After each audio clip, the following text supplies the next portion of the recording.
mission is to inspire you to be the best you that you can be.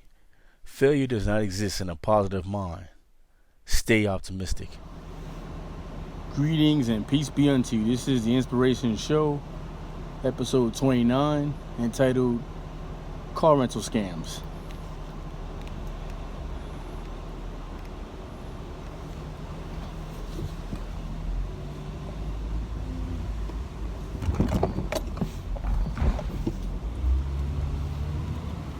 So, let's get to it. Of course, there are many car rental companies out here. You probably could just name about 5 right offhand yourself, without me even mentioning names. And in all reality, I wish I didn't have to mention any names, because I don't want to give any light to any particular car rental company. But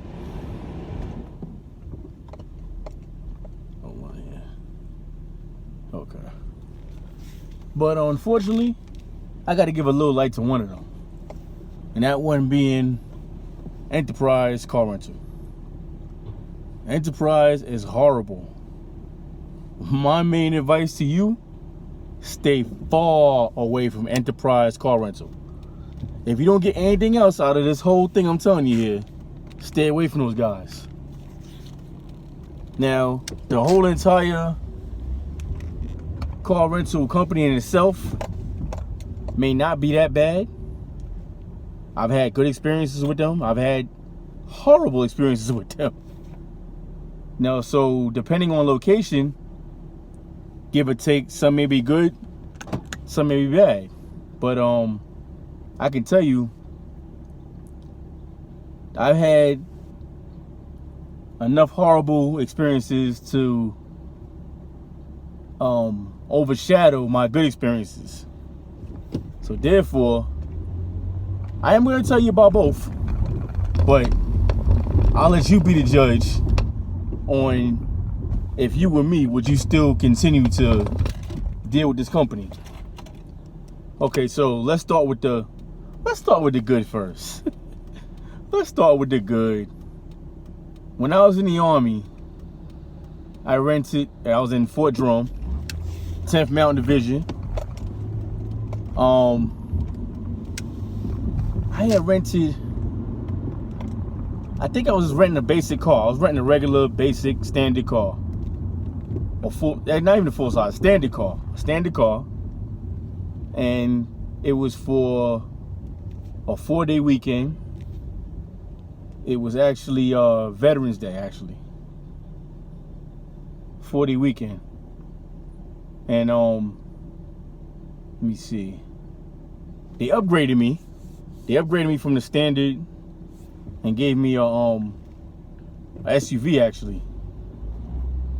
The SUV they gave me was a Suburban. So basically they gave me a Suburban for the standard price, or military discount in there or something. However they worked it out. I don't know what exactly they did, whatever finagling they did with the computers, but it worked. My horn was acting up. Didn't even go off. So I had a Suburban. I enjoyed it. Horrible on gas, but you already know that. I'm sure if you've been driving, you know that Suburbans are not great on gas.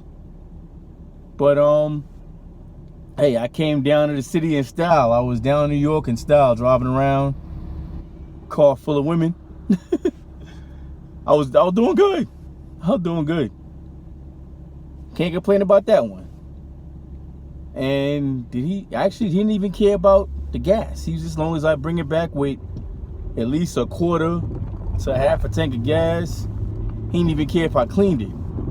In which I gave it back with a full tank of gas, and I cleaned it. Because anything I have, I treat as my own, even if it's not my own. So, let me see. What's another good? I'm trying to think of the good, y'all. Because when I get to the bad, I'm going to be rolling. I'm going to roll straight through with the bad.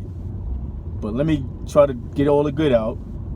Okay, let me see. Another good situation was, I had a car accident and my car was down for about 2 weeks.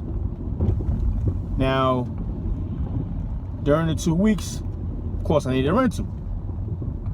I have USAA insurance, great company.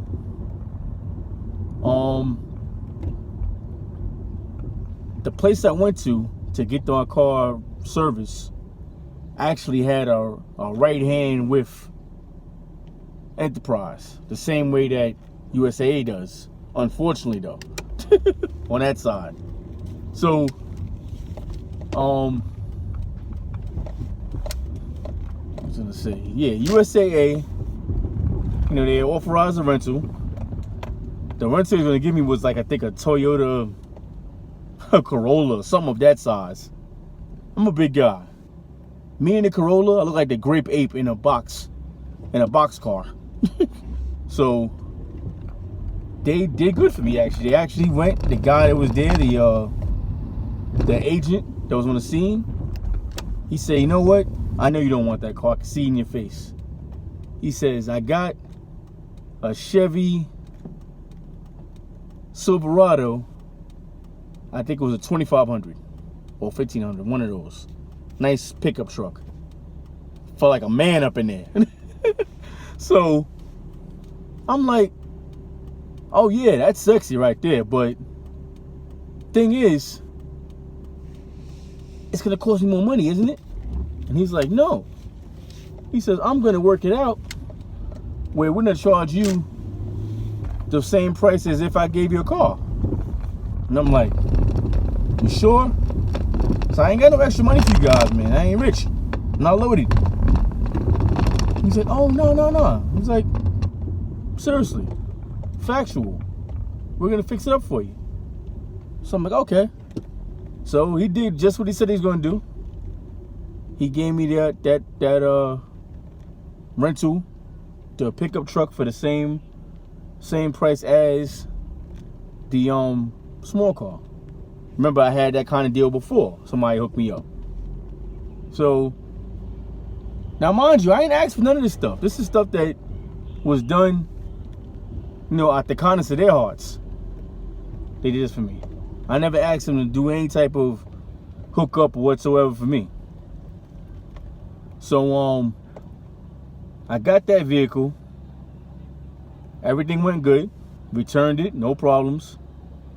But then, no, I'm skipping ahead now. Okay, all right, yeah, everything good. Close it out, turn it in, no problem. Okay, now let's get to the bad stuff. Okay, so I rent what kind of car was this? I don't even remember what the car was that I got. Wait a minute, give me a second. It'll come to me because I am driving too, so I'm kind of, focusing on the road as well.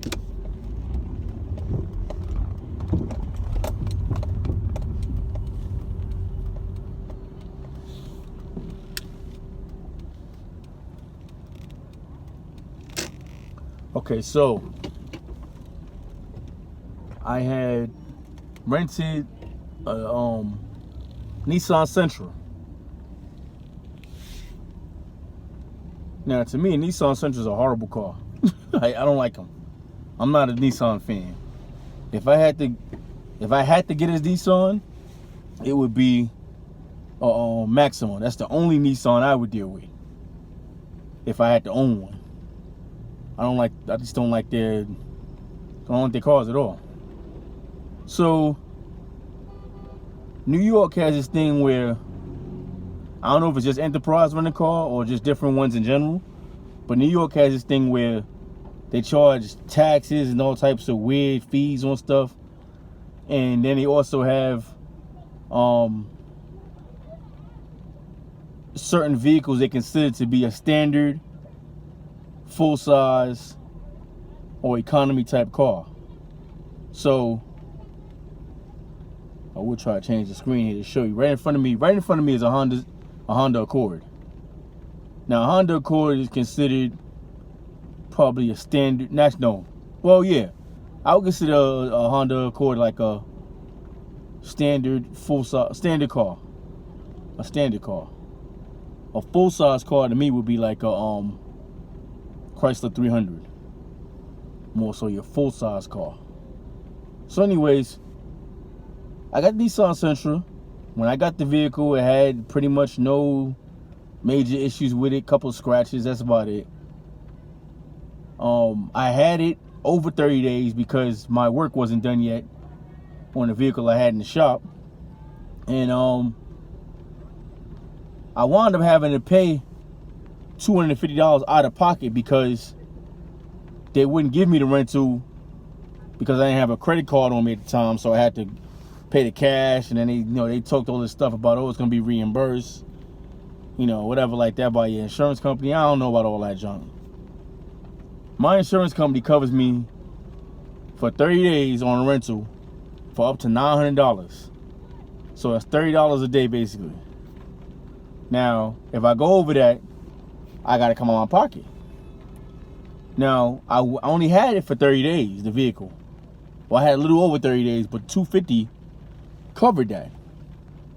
So they got the $900 Enterprise and turns around later and demanded $651 that they said that was still owed to them. And I'm like, where is $651 coming from? Yeah, maybe some taxes or whatever like that on stuff, but that should have been covered in that $900 y'all had. Because mine, like I said earlier, I put $250 down. So, all right, fine, if y'all don't give it back to me, but you can't tell me you didn't get enough money. They had enough money to cover all that stuff. So they sent me this bill, $651. I didn't pay it because it said $651 miscellaneous. It didn't say exactly a breakdown of what it is exactly that I owe. So I don't know about you, but I don't get down like that. I'm not paying for nothing that I don't know exactly what it is. I'm not playing those games. And then afterward, the worst of all that I didn't mention, of all, they actually had the nerve to say that I was trying to keep the car. And I'm like, keep the car? That car was like a 2015, 16 or something. I don't know what year it was. My car that was in the shop to 2018, and my car cost double the price of that rental car. So why would I steal that car? And why would I steal a rental car on top of that? Cars that people normally beat up, they beat the hell out of them. You can tell as soon as you hit the gas if you know cars like that. You can say, look, they must have had this car on a daggone, on a crash derby or something, on a demolition derby. It was horrible. So the lady calls me. I'm on my way taking the car back to the car rental place, and some lady from car rental recovery calls me and says, we got word that you're not trying to return the car, some mess like that. I was like, miss, I want to say, if you don't come get this car, I'm gonna throw this car back in the dealership. I don't want this car. I don't want no parts of it, whatever. Keep this car. So then afterward, she's like, okay, well, just take the car back and, won't be no issues, whatever like that. So I take the car back. They said they want the 651 or whatever like that, which I told them I don't have right now. And basically, as I already said, I wasn't giving to them until they explained what that is. So I give the car back. They check off everything that's good or whatever. They checked everything off saying the car is good and no issues, whatever. Go about my way. My clear out sheet and everything. Months down the line, of course, they're still hunting me for that 651. And I'm like, still singing my same song. I'm like, until y'all explain to me what that 651 is for, I'm not giving y'all nothing. I ain't got charity money to give out. So don't come my way with that. They still couldn't tell me or even offered to tell me what the 651 was for. So we're still sitting here with that. Just this morning. Now, mind you, this rental was back in oh man, what? Last year, November 14th.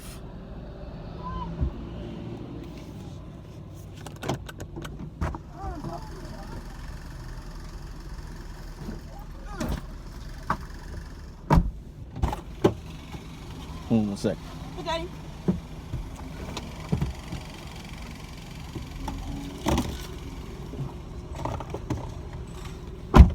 Seatbelt on. Oh, you doing a video? Yeah. Oh, sorry. Let's stay quiet. Kids just never listen, huh? All right. So, November 14th, all the way to now. The car already closed out. They still hunting for $651.